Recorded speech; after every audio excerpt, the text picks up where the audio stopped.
안녕하세요. 네, 안녕하세요. 저번에 어디까지 했었죠? 입지론 할 차례죠? 159페이지 할 차례고, 그, 입지론 할 차례 맞죠? 그죠? 저번에 프린트는 다 갖고 오셨죠? 저번 주 프린트.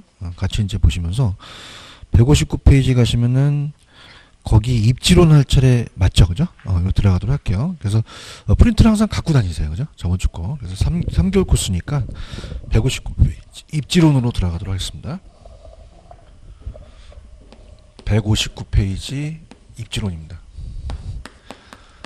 입지론 파트는 나온다면은 한 문제에서 한 두 문제밖에 출제가 안 되는데 출제 빈도가 낮아요. 근데 입지론은 왜 그러냐면 이 입지론이 19세기와 20세기 이론인데 지금 21세기니까 현실과 부합하지는 않습니다.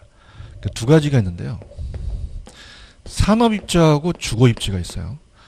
산업입지도 있고 주거입지가 있는데 서양이 산업이 발달됐고요. 동양은 풍수지리를 따져요.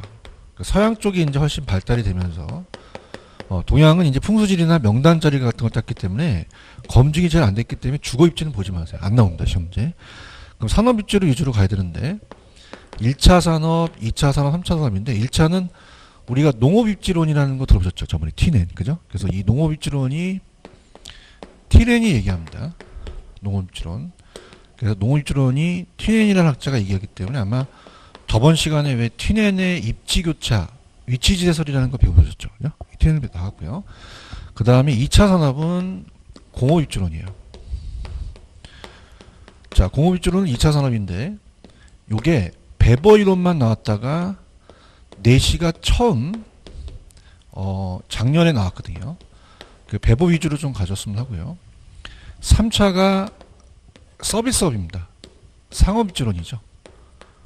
그래서 학자들은 많으나 우리가 크리스탈러, 그 다음에 네일리, 허프 얘네들 3명이 잘 나옵니다. 그죠? 그래서 이렇게 이제 보시는데 그럼 어떻게 암기 기법을 하냐면 농업은 몇 차 산업이죠? 1차. 한 명이 중요한 거죠. 그죠? 공업은 2차니까 2명이다. 레시하고 베버인데 베버 위주로 좀 가지고 가시고 레시는 작년에 나왔던 문제만 좀 우리가 보고요. 자, 3차는 3명이 이제 중요하죠. 그죠? 그래서 얘 3명. 3명이 다진 아니지만 얘 3명이 가장 많이 떠요. 그죠? 그래서 이렇게 이제 우리가 보시면 되고요. 자, 농업은 저번에 했기 때문에 일단 가볼게요. 자, 넘겨볼게요. 넘기시면은 160페이지로 가시면은 저번 시간에 튜넨 이론을 했었죠. 요건 했었고요. 그 다음에 넘기셔서 162페이지 가시면은 공업입지론이라는 단어가 있나요? 요거 이제 들어가도록 할게요. 자, 우리가 162페이지입니다. 공업입지론이죠.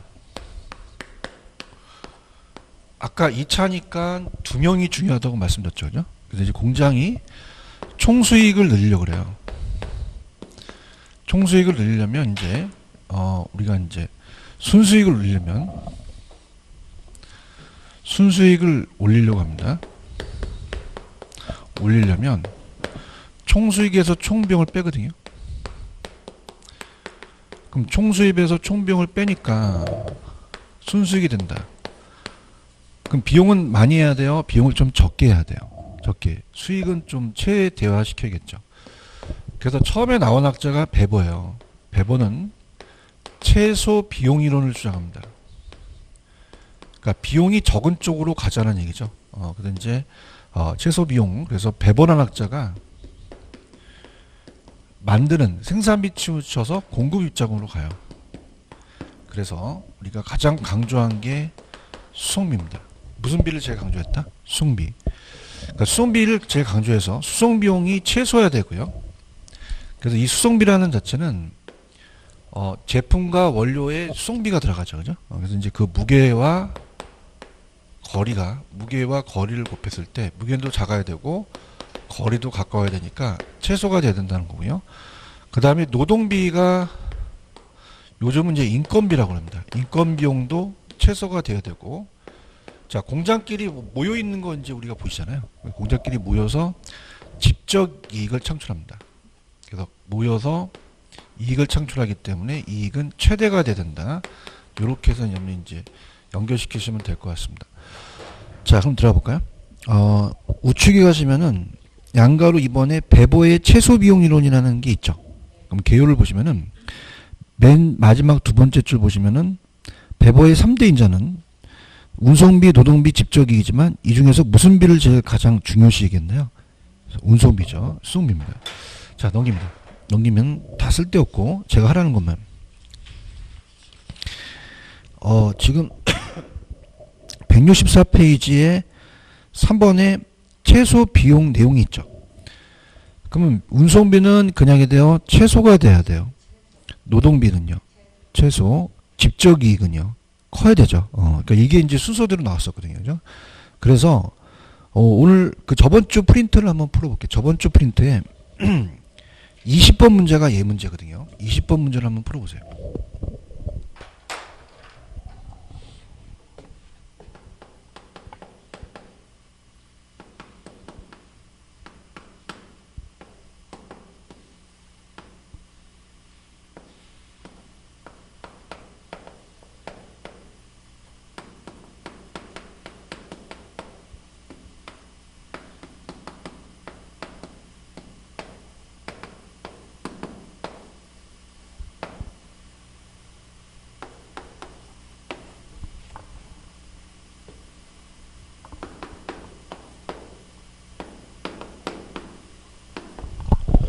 자, 들어갑니다.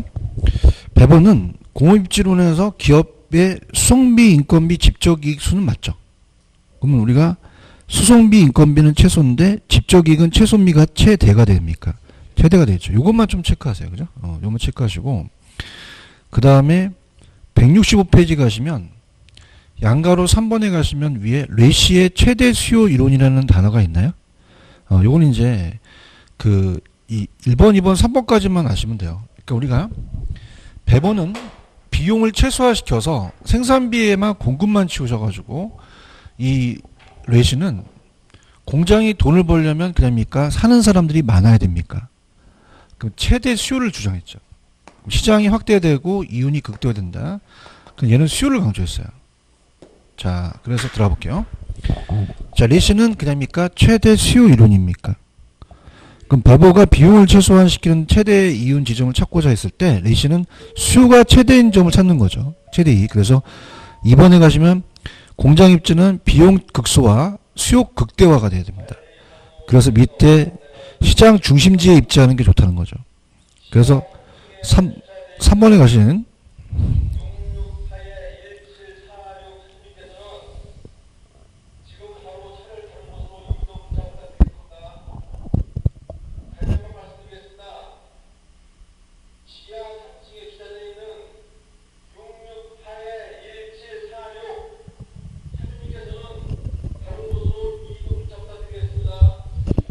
자, 3번 가볼게요. 배보의 이론이 수요를 무시했다는 점에서 비판해서 레시는 그냥입니까? 이 수요를 강조했습니까? 수요 강조했죠. 그래서 이제 자, 일로 와볼게요. 자, 요거는 비용이죠. 비용은 그냥입니까? 비읍 들어갑니까? 그 레시의 비읍 들어가요? 배보의 비읍 들어가요? 수요는 시옷 들어가죠. 그럼 최대 수요는 4시가 이결했다는 거죠. 아시겠죠? 그죠? 근데 이거 안 나왔다 갔다 한 번 나왔기 때문에 요것만 참고 좀 하시고요. 그 다음에 이제 예이론이 15년 전에서는 예이론이 많이 나왔기 때문에 일단은 우리가 거기 보시면은 지금 어때요? 밑에 195페이지 가시면은 맨 밑에 원료의 구분이 나의 보편 원료와 국지 원료라는 단어가 있나요? 그래서 우리가 보편 원료 165페이지 맨 밑에 보편 원료는 뭐냐면 물이나 공기 같은 거예요. 이거는 그냥입니까? 아무 데서나 손쉽게 구할 수 있습니까?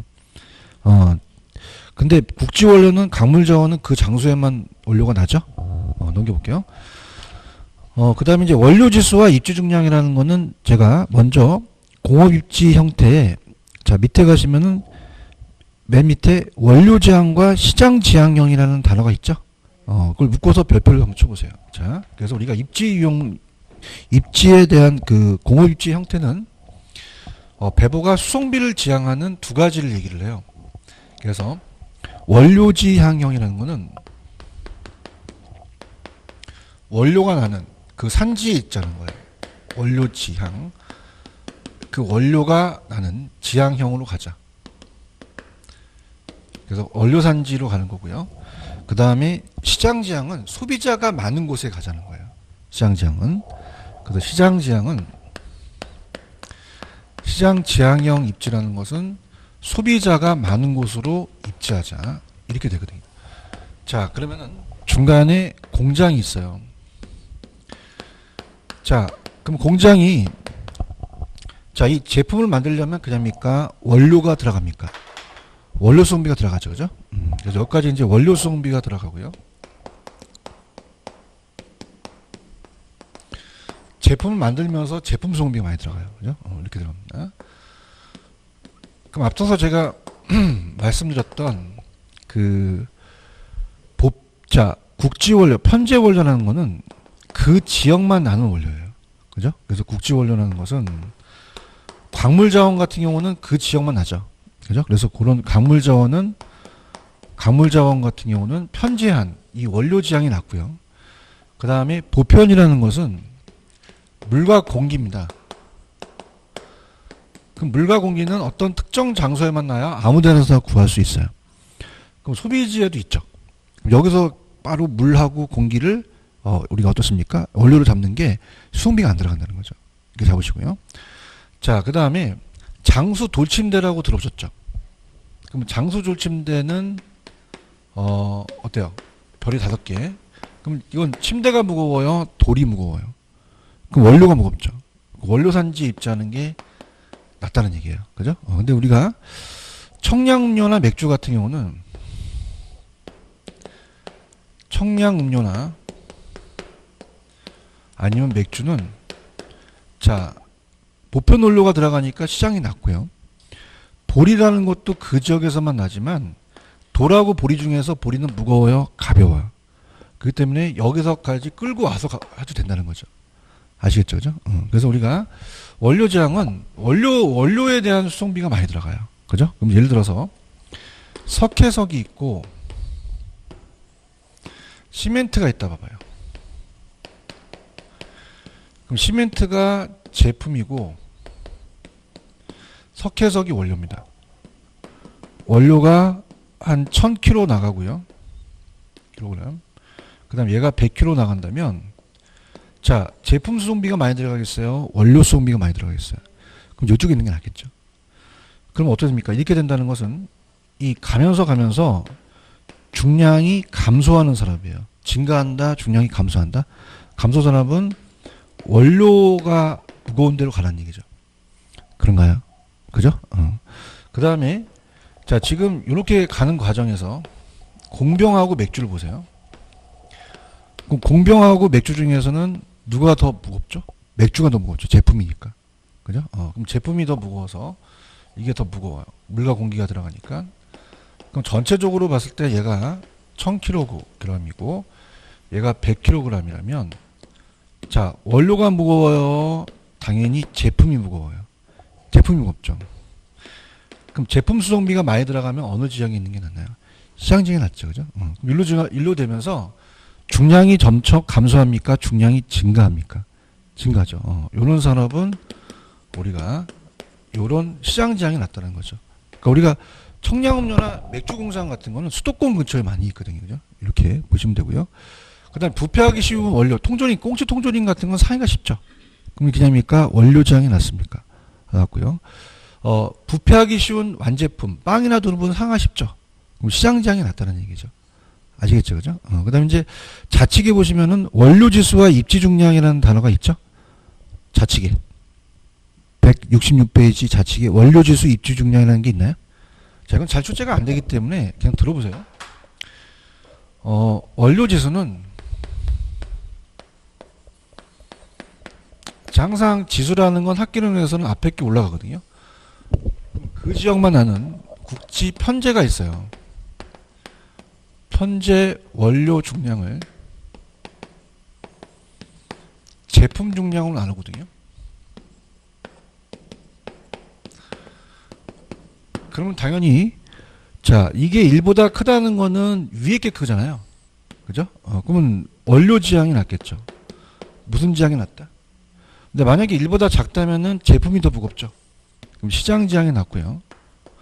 아무데나 입지한다는 건 똑같다면은 자유 입지라는 거죠. 그렇죠? 근데 입지 중량은 2로 비교해요. 얼마로 비교한다? 2. 거기 보시면 입지 중량이라는 단어가 있네. 그래서 이거는 원료 지수가 1이고 플러스 1이니까 2로 비교해요. 그죠? 2보다 크면 원료, 작으면 시장, 같으면 입지 중량이 자유입니다. 자, 들어볼게요. 좌측에 보시면 원료 지향형이라는 게 있죠. 자, 이거 어느 산지에 있는 게 좋겠어요? 원료 산지에 있는 게 좋겠죠? 그런가요? 그다음에 국지 원료, 편지 원료를 많이 사용하는 공장들이죠. 원료 수송비가 상대적으로 비싼 경우 상황이고, 제종 제품이 값이 비싸고 소량이 되는 중량 감소 산업이라고 말씀드렸죠. 시멘트 공업. 원료의 부패가 심한 물품을 생산하는 공치통조림 같은 겁니다. 이렇게 보시면 되고요. 시장 지향은 제품 수송비가 원료 수송비보다 크죠. 그럼 원료 수송비가 많이 들어가요? 제품 수송비가 많이 들어가요? 그럼 보편 원료를 많이 사용하죠? 제조 과정에서 무게가 부패가 늘어나는 중량 감소입니까? 증가입니까? 증가고. 원료보다는 제품이 부패하기 심하죠? 그러니까 소비 시장에서 재고량을 확보할 수 있으며 수요에 민감하게 재화를 생산하는 청량음료나 맥주 같은 게 되겠죠. 그런가요? 그 다음에 노동지향형은 제가 하려는 것만 그냥 나만 생각하세요. 섬유, 피복, 신발 같은 거는 노동지향형이 임금이 좀 많은 지역이 있어야 돼요. 두 번째, 임금이 저렴한 지역이 있어야 돼요. 저렴한 지역. 그래서 우리가 이런 노동비 비중이 큰 데를 가야 되고, 리얼은 집적이라는 건 모여 있는 거거든요. 그래서 가해 보시면은 수송비 비중이 적고 동그라미 쳐보세요. 기술 연관성이 높은 동그라미 쳐보세요. 그래서 이런 것끼리 원료 공급지나 소비재 시장에서 입지해서 비용 절감 형태를 갖고 있기 때문에 나에 보시면 자동차 산업 같은 게 뭐냐면, 자동차는 유리나 타이어 만들면 굉장히 멀리 있어야 돼요. 같이 있어야 돼요. 그럼 수송비 비중은 적지만 연관성이 높은 산업끼리 모여 입지한다는 거죠. 그 다음에 중간지향형은 적한 지점으로서 소비시장과 원료산지에 이적되는 지점이 있습니다. 그럼 나에 보시면 원료 수송 수단이 안 바뀌어요. 수송 수단이 바뀌어요. 그런 이적 지점이 이적 비용이 급격히 증가하는 곳에 입지하자는 거죠. 찾았습니까? 그럼 우리가 오늘 저번 주 프린트 21번을 한번 풀어보세요.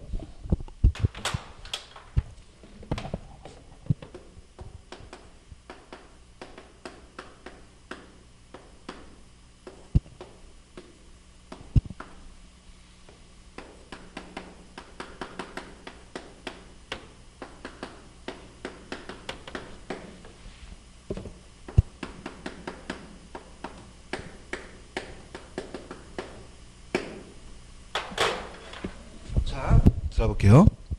좀 전에 그 시멘트 공장 아시죠? 시멘트 같은 경우는 그럽니까? 석회석이 무겁습니까? 중량이 감소하니까 원료장은 맞죠. 근데 보편입니까? 국지입니까? 국지. 그 지역만 나는 지역이죠. 그래서 우리가 이렇게 암기하세요. 따라해보세요. 국감원. 자, 그럼 감소산업은 원료장은 맞는데 앞에가 보편입니까? 국지입니까? 국지. 편제 원료가 되겠죠. 그죠? 따라해보세요. 국감원. 제가 만들었어요. 국가를 감시하는 소비자 보호원이거든요. 그죠? 그래서 이렇게 해서 암기하시면 되는데, 그 정도 보시면 됩니다. 그래서 2차에 대한 공업입지로는 출제 빈도가 높지가 않아요. 그죠? 그래서 이제 아까 요거 위주로, 요거 순서 위주로 가서 가져가시고, 이건 작년에 딱 한 번 나왔고, 10년에 한 번씩 출제가 되거든요. 그죠? 그래서 아까 원료 지향과 시장 지향이라는 게 있죠. 요거 정도만 가져가시면 됩니다. 아시겠죠? 그죠? 그 다음에 167페이지 가시면 상업입지론이라는 게 있죠. 여기다가 별표를 3개 쳐놓으세요. 오히려 상업입지론에서 많이 출제가 되는 경향이 많습니다. 그럼 넘기시면은, 자, 제가 하라는 것만 넘기시면 상권의 개념이라는 단어가 있나요? 상권이라는 얘기 많이 들어보시죠? 이 상권은 어떻게 돼요? 상가가 흡입할 수 있는 실질적인 고객이 존재하는 곳이거든요. 그러면 1번, 고객이 존재하는 지역 쪽으로 항상 안 변해요? 유동적으로 변해요? 2번, 인구 밀도가 낮은 게 좋아요? 높은 게 좋아요? 지역 면적이 넓고 수소수준이 높아야지만 좋죠? 그렇죠? 그 다음에 밑에 도시보다 넓은 공간, 즉 지역 경제를 또 형성할 수가 있고요. 뭐 이런 건데, 2번까지만 좀 체크하시고 이제 바로 가겠습니다. 그럼 어디서부터가 이제 시험 문제냐면, 잠깐 우리가 170페이지로 가시면은 거기에 맨 밑에 상권의 획정법이라는 단어가 있죠. 별표를 하나만 쳐놓으세요. 시험 문제 얘는 한 줄로만 분산시장 접근법이 한 번 나오기 때문에 그렇게 잘 출제되는 부분은 아닙니다. 그래서 거기 보시면 시장 침투, 공간 독점, 분산시장 접근법이라는 단어가 있나요?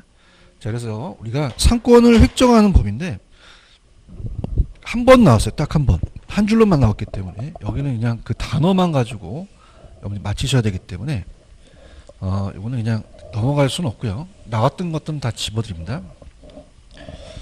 그래서 우리가 상권의 획정법이에요. 상권의 획정법.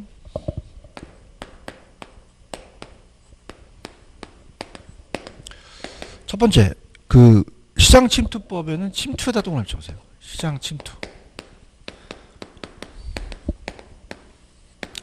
요게 핵심이고, 그 다음에 공간 독점은 독점의 동그라미.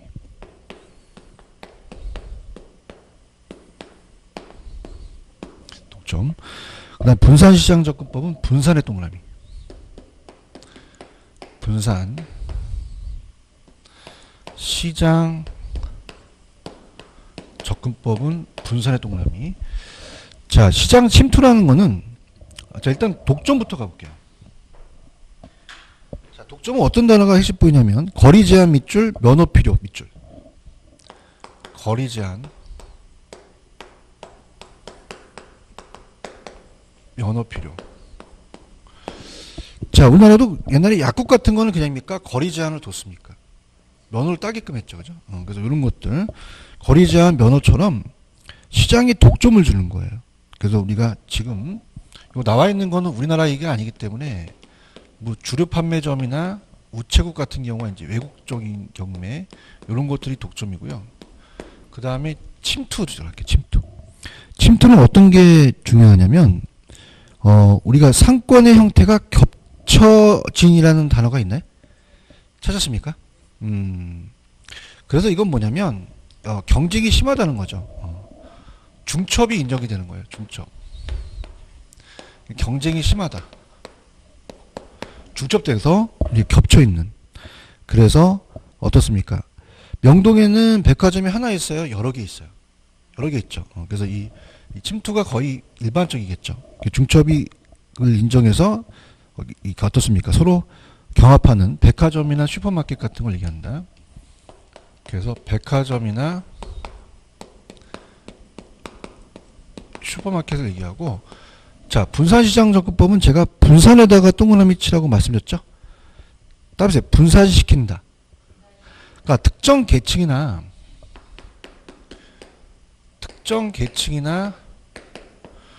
특정 산업의 특정 수요 계층에 따라서 이 전문품이라는 게 뭐냐면 명품 같은 거예요. 고급품 같은 거. 그럼 이거를 사는 사람들이 그냥입니까? 지금 지역을 달리합니까? 지금 분산시킨다는 거는 다른 지역과 분산시켜서 판매하는 거죠. 그래서 우리가 특정 수요 계층 대상으로 해서 전문화된 고급 같은 거는 특정 지역에만 공급을 하자는 거예요. 불연속으로 연속하지 마시고 분산시키라는 거죠. 아시겠죠? 그럼 박스 가볼게요. 자, 아까 제가 오른쪽 박스 보시면 독점은 그럽니까? 거리 제한과 면허가 필요합니까? 주류 판매점과 우체국. 시장 침투는 중첩 부분을 인정해서 우리가 백화점 슈퍼마켓이고, 분산시장 접근법은 그냥입니까? 특정 지역에만 공급을 합니까? 분산시킨 거죠. 그래서 그 지역만 전문화된 특정 소득 그룹만 고급 가구점 같은 걸 판매하자는 거죠. 무슨 말씀인지 아시겠죠? 이렇게. 그래서 그렇게 보시면 되고, 그 다음에 맨 밑에 가시면 크리스탈러의 중심지 이론이라는 단어가 있나요? 찾았습니까? 별표를 한 2개 정도 쳐놓으세요. 자, 크리스탈러의 중심지 이론은 이제, 크리스탈러가 독일의 지리학자면서 독일 남부 지역을 관찰하면서 벌집 모양을 발견해요. 중심지 이론을 전개하는데, 이 중심지 이론을 제가 탁탁탁 찍어드려서 들어가도록 하겠습니다. 자, 이제 아까 크리스탈러라는 애가 나와서 중심지 이론서부터가 이제 우리 입지 파트의 상업 입지의 중요 도가 있거든요. 그래서 그걸 이제 들어가겠는데, 자, 중심지론입니다. 크리스탈러의 중심지론. 그래서 얘는 중심지가 형성되는 중심지의 형성 과정을 얘기합니다. 중심지 형성 과정. 어떻게 형성하느냐. 그래서 자, 중심지하고 배우지가 용어가 다른데요. 중심지라는 것은 우리가 이제 시장이고요. 점포가 있는 곳이에요. 하나의 상업지를 얘기합니다. 자, 근데 이 중심지가 이제 배우지, 아까 봤던 상권이 배우지거든요. 이 배우지가 상권이라고 합니다. 배우지가 상권. 고객이 존재하는 곳을 얘기해요. 고객이 존재하는 곳. 자, 그래서 이 학원이 지금 중심지면 여기서 여기 계신 고객이 배우지거든요. 그래서 재화 서비스를 제공하는데, 자, 이제 들어보시면은 얘가 중심지의 성립 조건을 얘기합니다. 중심지가 성립하려면 어떻게 되느냐. 그러면 얘가 동네 슈퍼를 차렸어요.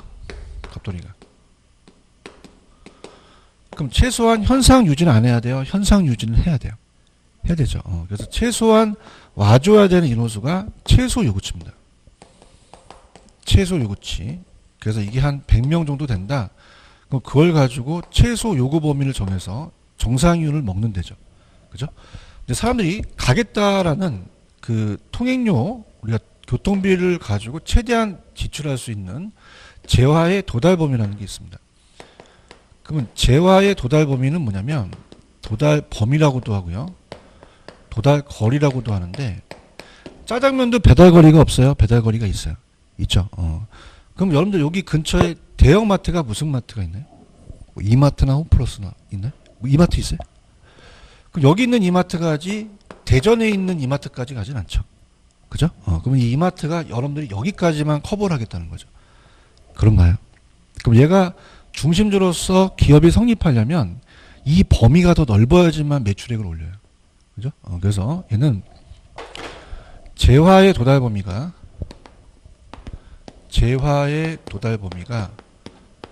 최소 요구치보다 커야 됩니다.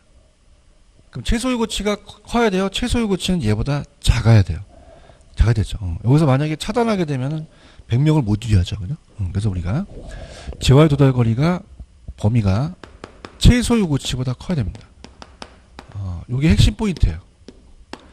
자, 그래서 얘가 이제 중심지를 고차, 중차, 저차에 따라서 중심지 계층간을 얘기하는데요. 이 중심지의 크기에 따라서 고차, 다 듣고 이제 제가 할게요. 고차, 중차, 저차가 있습니다. 그럼 우리 동네 슈퍼가 가깝죠. 가깝고요. 동네 슈퍼가 있고요. 좀 가면은 중형마트가 있고, 더 가면은 대형마트가 있습니다. 그럼 대형마트는 가까워요? 더 멀어요? 규모도 크고 다양한 기능을 하죠. 자, 동네 슈퍼 같은 경우는 아이쇼핑이나 시식이 가능한가요? 오늘 가면 해보세요. 여기는 신고하죠. 근데 대형마트는 다 가능하죠. 그럼 얘는 규모가 크고 그냥입니까? 다양한 기능을 합니까? 그러고요. 교육 서비스를 받으러 가요. 우리 집 앞에는 초등학교가 있고 중고등학교가 있고 대학교가 더 멀죠. 그럼 초등학교끼리는 가까운데 대학교와 대학교는 가까워요? 더 멀어요? 고차끼리 멀고요. 행정 서비스를 받으러 갑니다. 자, 시청은 세종시 하나밖에 없죠. 동사무소는 하나예요? 굉장히 많아요. 맞죠? 그래서 우리가 동사무소는 많은데 시청은 하나밖에 없어요. 그러면은 구청이 중간에 있죠. 자, 이렇게 피라미드 형성이 된다는 건 뭐냐면 시청은 고차는 중심지가 하나밖에 없습니다. 그럼 저차에서 고차로 갈수록 피라미드형으로서 중심지가 많아지겠어요? 중심지 수가 적어지겠어요? 적어지고, 자, 전차의 분포도는 동네 슈퍼가 중차로 가면 어느 정도 개기는데 고차로 가면 찌그러들죠. 그럼 저차가 고차로 갈수록 분포도가 늘어난다, 그 분포도가 줄어든다. 줄어들죠. 펜 들어보세요. 자, 171페이지 가시면 밑에 개요에 보시면은 중심지 이론은 어떻습니까? 우리가 거기에 재와의 도달거리와 최소유고치 관계라는 단어가 있나요? 자, 그래서 넘겨볼게요. 자, 넘기시면은 172페이지로 갑니다. 자, 거기 보시면은 중심지, 배후지의 중심지라는 단어가 있죠. 중심지 기능은 배후 지역, 이 상권에 재와 용역을 제공하는 기능이에요. 자, 그럼 배후지는 뭐죠? 아까 고객이 존재하는 곳이 배후지죠. 중심지로부터 재와 용역을 제공받는 지역을 배후지라고 하죠. 자, 밑에 니은번에 최소유고치라는 단어가 있나요? 그럼 재와 용역을 제공하는 중심지가 그 기능을 유지하기 위해서 계속 존재하기 위해서 중심지 기능에 대한 이윤이 발생하는 최소한의 수요입니다. 100명 와줘야 되죠.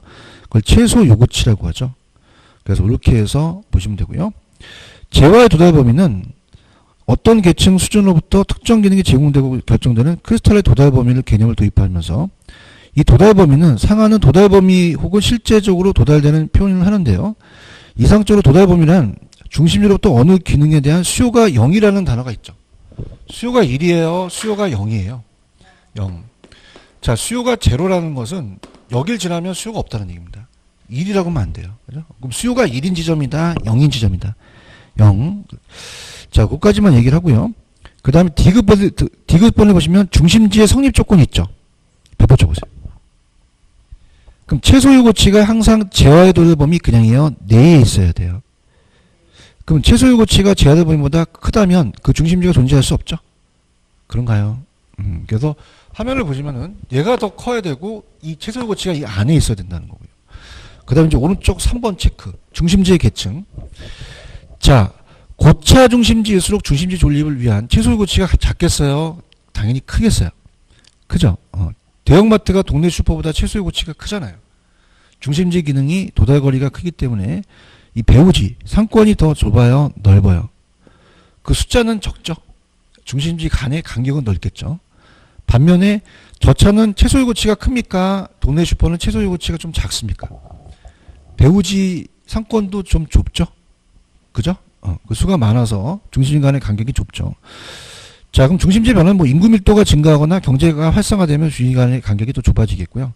자동차 교통이 발달하면 저차보다는 또 고차 중심이 발달되는데, 자, 시험 문제는 밑에 동그라미 5번에 기역, 니은, 디귿, 니을까지가 시험 문제에 나옵니다. 배포적으로 보세요.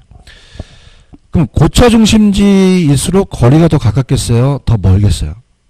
저차가 더 가깝죠? 그런가요? 고차가 규모가 작습니까? 규모가 더 대형마트가 더 큽니까? 저차, 구멍가게가 더 가깝죠? 저차일수록. 그럼 저차 중심지에서 고차로 갈수록 아까 중심지수, 피라미드는 어떻게 돼요? 중심지수가 작아지죠? 그 다음에 중차에서 포용하는 저차가 고차로 갈수록 분포도가 늘어난다, 줄어든다? 줄어든다는 거죠. 여기까지 체크하셨습니까? 자, 그 다음에 전페이지로 한번 가보세요. 171페이지로 가시면 거기 박스가 하나 있네. 자, 고정적 상점에서는 어디만 보시냐면 요즘 트렌드는 4번만 보세요. 자, 이러한 고정적 상점 입지로는 자, 지금 크리스탈이라고 얘기했는데요. 소비자들이 한 번의 구매를 통해서 여러 가지 물건을 구입한다는 현실적인 면을 그냥 있어요? 간간히 있어요. 그러니까 예전에는 여러 유사한 상품이 한 곳에 모여 있다는 것을 설명하지 못했거든요. 그럼 설명했다, 설명하지 못했다. 자, 요즘 어떻습니까? 집 앞에 동네 슈퍼에 파는 거를 대형마트는 다 팔잖아요. 그래서 혼재되어 있기 때문에 교통비 절감 행동은 현대적 쇼핑센터 상점군의 출현을 설명하는 주대 요인이 되기 때문에 한 번에 가서 혼재한다는 거를 생각을 못했죠. 그래서 그렇게 해서 그냥 나중에 크리스탈로는 못했다는 것만 나중에 보여드리고요. 넘겨볼게요. 허프도 중심지론을 전개했어요. 174페이지로 가시면 174페이지에 허프의 중심지론이라는 단어가 있나요? 그럼 중심지. 그래서 허프는 크리스탈러가 중심지론을 좀 수요자의 분포 좀 거시적으로 봅니다. 근데 허프는 수요자의 분포보단 수요자의 개성을 보면서 좀 미시적으로 들어가요. 미시적으로. 자, 그럼 가볼게요. 자, 얘는 소비자의 개성, 형태, 행동과 태도 거시적이에요. 얘는 좀 미시적이에요. 미지적이죠. 그래서 점포의 매상고에 영향을 미치는 것은 소비자의 성향으로 고밀도 시가지 거주하는 소비자는 특정 지역에만 상품을 구입하지는 않고 소비자의 기호나 소득 수준에 따라서 또 상품을 선택할 수 있고요. 3번의 별표. 그럼 여러분들과 저 같은 경우는 다 소비자라면 먼 곳을 선택해요? 가장 가까운 곳을 선택해요? 그러면서 적당한 거리에 고차가 있으면 인근의 저차를 선택합니까? 지나칠 가능성이 큽니까? 자, 왜 그러냐면 얘가 있을 때는 대형마트가 등장하진 않았어요. 근데 대형마트 갈 때는 우리가 껌 하나 사러 갑니까? 여러 물건을 같이 사러 갑니까? 그러면 다목적 구매를 하거든요. 그 100m의 고차가 있으면 인근의 저차를 지나칠 가능성이 크다는 거죠. 그래서 오늘 프린트 저번 주 거 보시면은 그 문제가 어디에 있냐면 여러분들 19번에 나와 있습니다. 19번 풀어보세요.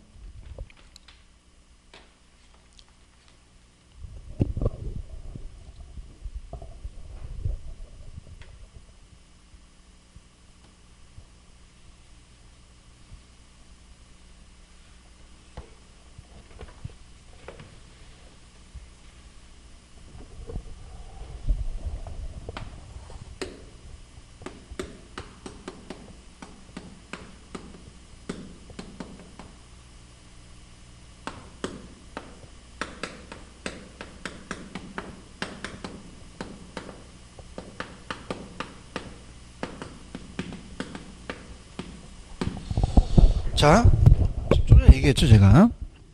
지금 상업입지의 허프는 중심지 소비자는 가장 가까운 선택하죠. 적당한 거리에 고차가 있으면 인근의 저차를 선택합니까? 지나칩니까? 이렇게 가져야 합니다. 그 다음에 이제 우리가 174페이지로 가시면은 174페이지 가시면 거기 밑에서부터 네일리의 소매 인력이라는 게 있죠. 그래서 인력에다가 동그라미 쳐보세요. 인력.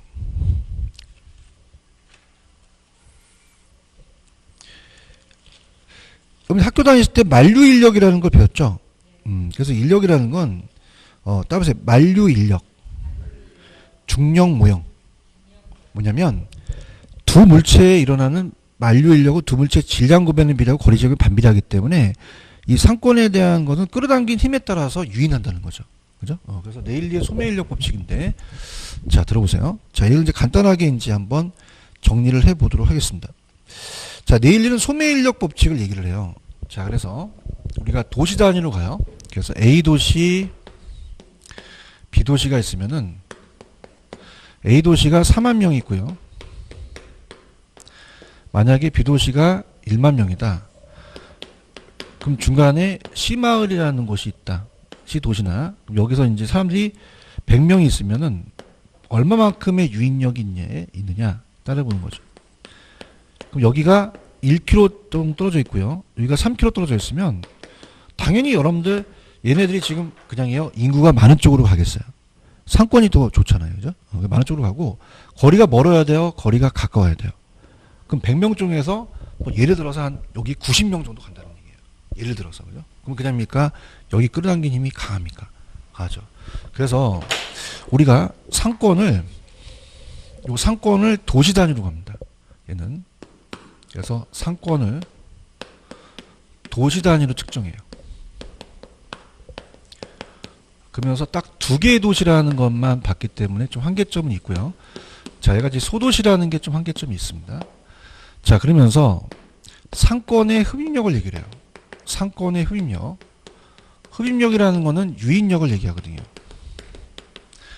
그럼 인구가 적어야 돼요? 인구가 많아야 돼요? 많아야 되죠. 인구가 많아야 되고 거리는 가까워야 되거든요. 거리 제곱 반비례. 그래서 우리가 인구에는 비례, 거리에는 제곱에는 반비례거든요. 그죠? 그래서 거리 제곱에 반비례한다. 이렇게 봅니다.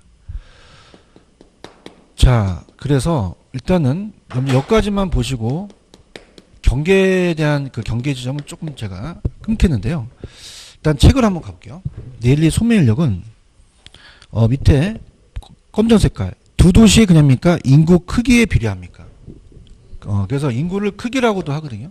비례하고 거리, 자, 중간 지점에 이제 그 분기점, 중간 상권의 경계점이 두 도시에 이르는 거리 제곱에 반비례한다라고 되어 있나요?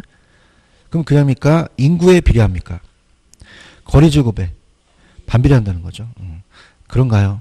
그래서 밑에 이제 나와 있는 식이 있는데, 그 나중에 제가 계산 문제를 좀 해드리면서 할게요. 그죠? 그럼 인구가 작아야 돼요? 커야 돼요? 거리는요? 그래야지만 유인력이 많이 나오거든요. 그 유인력을 계산해서 인구에 대한 인구 유인비율을 구해요.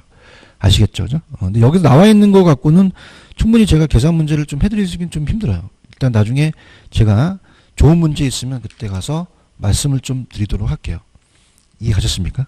그래서 일단은 프린트를 볼게요. 프린트를 보시면은 프린트를 보시게 되면은 18번입니다. 18번 풀어보세요.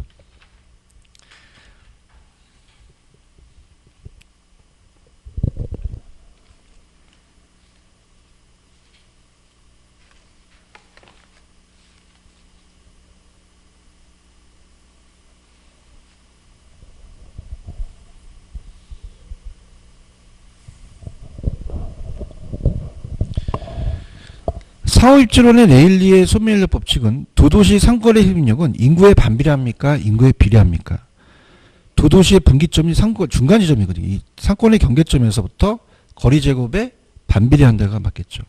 그런가요? 그래서 이거는 원래 좌측의 하단에 보시면은 원래 레일리의 이론이 요 이론의 식이에요. 근데 이제 오른쪽에 해놓으신 거는 이게 굉장히 계산 방식이 복잡하기 때문에 이 저자만에 대한 그 어떤 허프 이론을 따와서 한 거거든요. 그럼 한번 가볼게요. 좌측에 보시면은 그냥입니까? 지금 A, B의 흡입력이라고 돼 있죠. 그냥이요. 인구에는 비례해요. 비례하죠. 그래서 인구에 비례하니까 A, B가 그대로 가 있어요. 근데 거리 제곱은 따라서 거리는 바꿔라. 바꿔서 그 제곱근을 해서 몇 대 몇이 나와야 되거든요. 그죠? 그건 나중에 제가 조금 염리 심화학습에 빨리 풀 수 있는 방법을 해드릴 텐데 오른쪽에 문제가 하나 있죠. 찾았습니까? 한번 해볼게요. A 도시와 B 도시 사이에 위치하고 있는 C가 있다. A로부터는 10km, B 도시는 5km 떨어져 있다고 돼 있죠. 그럼 A 도시의 인구는 40만 명, B 도시 인구는 10만 명이고 C 도시는 인구가 5만 명이다. 그럼 레일리의 소멸력이 C 도시가 A, B의 구매 활동에 유인할 수 있는 규모는 어떻게 되냐? 몇 대 몇으로 가냐는 얘기예요. 그런가요? 그럼 자 가볼게요. 자 A 도시의 유인력을 한번 구합니다. 안 풀어드리려고 했는데 그냥 풀어드려 볼게요. 유인력은 그냥이요. 인구에 비례해요. 그럼 인구가 40이라는 거 아시죠? 그런가요? 거리는 어떻게 돼요? A까지에 대한 거리가 10km였잖아요. 그럼 10km의 제곱은 100이니까 이거를 약분하면 4000이 되죠. 그 다음에 B로 가겠습니다. B의 유인력은 어떻게 됩니까? B의 유인력은 자, 그 매장에 대한 인구가 몇만 명이에요? 10만 명이죠. 10만 명이고 거리가 5의 제곱이니까 25로 나누게 되면 얘도 4000이 되거든요. 그러면 그냥입니까? 끌어당기는 유인력이 같습니까? 같죠. 따라서 1대1. 그럼 그냥요 반반씩이에요. 그럼 5만 명에서 2만 5만 2만 6만 가거든요. 체크하셨죠, 그죠? 요거 이해가시겠습니까? 그래서 끌어당기는 힘이 같다는 얘기예요. 그죠? 이렇게 해서 5만 명에서 50대 50이니까 몇만 명씩 갑니까? 2만 5천, 2만 5천이 간다는 거죠. 체크하셨어요?